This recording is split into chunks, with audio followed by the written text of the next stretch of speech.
book challenge this month is the January book challenge. I was gonna say February because we're in February, but y'all know I'll be mixing it up.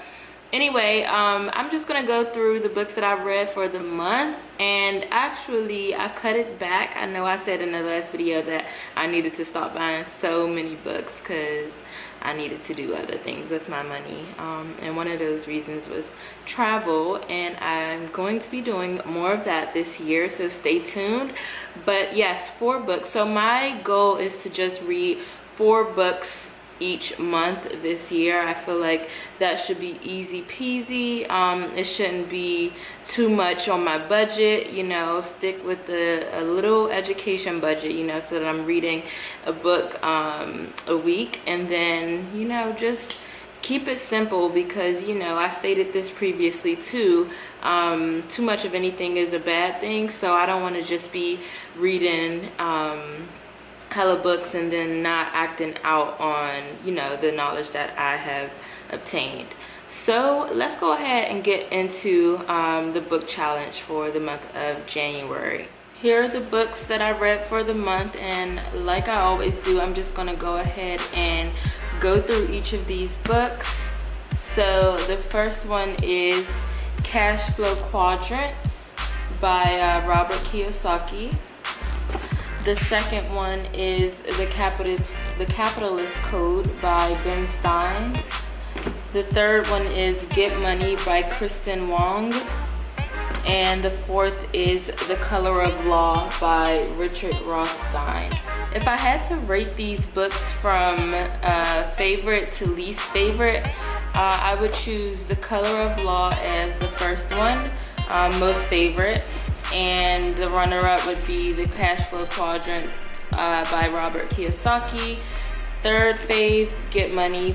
And then the last, but still a good book, would be The Capitalist Code.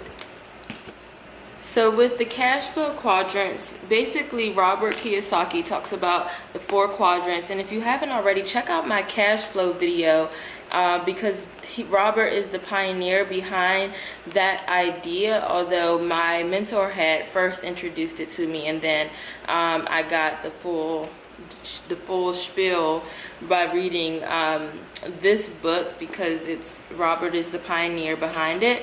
But I can just sum it up right here. Basically, Robert talks about how the cash flow quadrant is there's an active side and then there's a passive side. The active side obviously is the employees and the self-employed. Those are quadrants 1 and 2, and then the passive side, quadrants 3 and 4, big businesses and investors. So with the active side, self-explanatory, that is how people get their money through actively working, you know, slaving their lives away. And without the active, I'm so glad the air went off. Without the active working, you can't get any money. Whereas the passive side, the big businesses and the investors, you don't have to actively work or slave your life away to create your income. So that's the quadrants in a nutshell.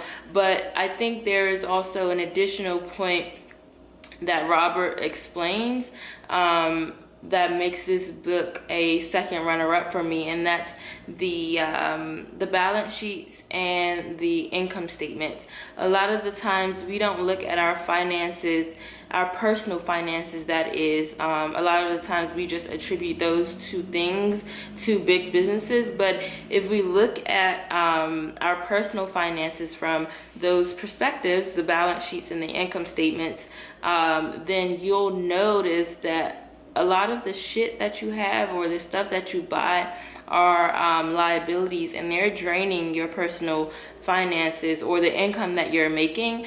Whereas if you just look at it from that total perspective, you can get a better understanding as to what you need to do to increase your income or not have it go out so quickly when you do get it. With the Capitalist Code, Ben Stein specifically, I feel like he was specifically talking to millennials. And although he doesn't say it directly, but he does kind of hint to it at some points in the book, He basically is just trying to, one, it sounds like he's trying to get us to invest, which I'm all for it, but a lot of I know a lot of us we're not here for investing, which I can't wait till we all get on board. But I can name a number of reasons as to why we aren't all on board, and one of those is student loans. But Ben is basically talking about how we need to learn to love capitalism. It's not against us, you know. It's not like it's all dirty, and then it's not the ops, if you will, but just learn to love capitalism and take advantage of, you know, these theories and these ways of the world that you may feel like are working against you if you're not in the game. So play the game, don't sit on the bench.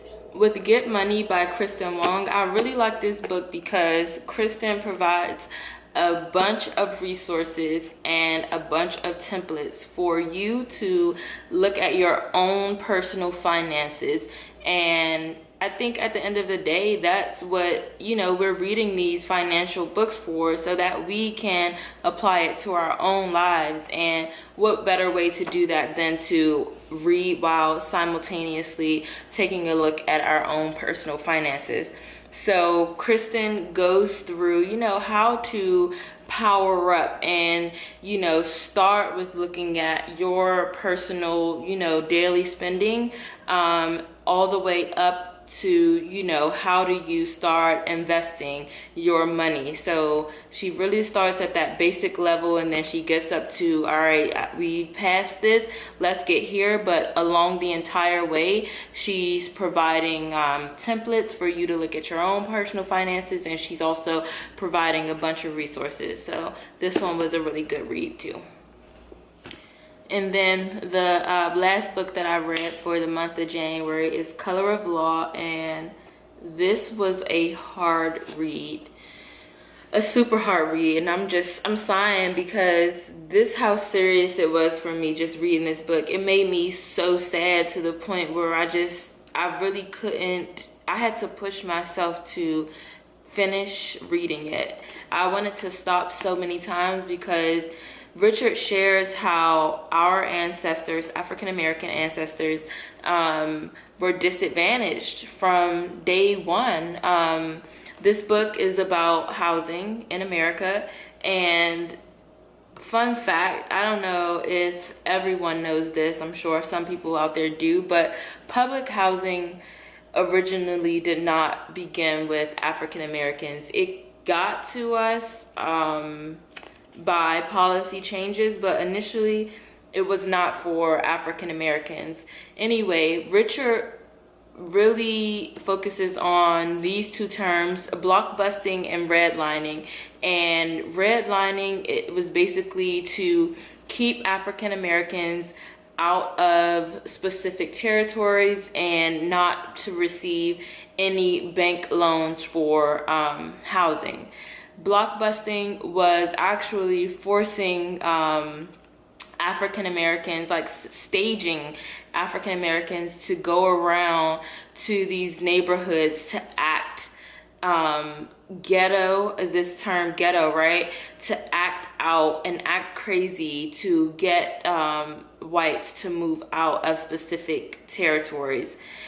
It was just so much. It was so much. I probably not even doing a good job explaining this, but this was a very deep book. That concludes the book challenge for January.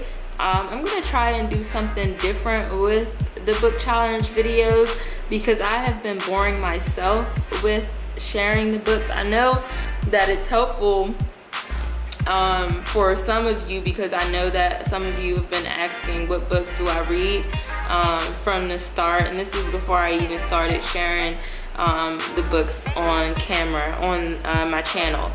But I need to switch it up because I'm getting bored with the book challenge videos. I need to figure out what I'm gonna do differently. Drop some suggestions in the comments below, and then also let me know if you've went out and purchased or already read the books that I've been sharing in the book challenge videos. And then my final point is, let me know if you want to know how to read faster, because I know some people are probably like, how the hell is she reading all these books and then doing all this other stuff too? Listen, forming habits will go a long way. That is it for the book challenge video. Don't forget to subscribe if you haven't already. I always have to say that because you should subscribe. Like the video, leave a comment, especially on the questions or the comments that I had in this video. I want to hear your thoughts. And also share this video if you have any bookworm friends who would be interested in these books that I've been reading as well. So I will talk to you guys in the next video.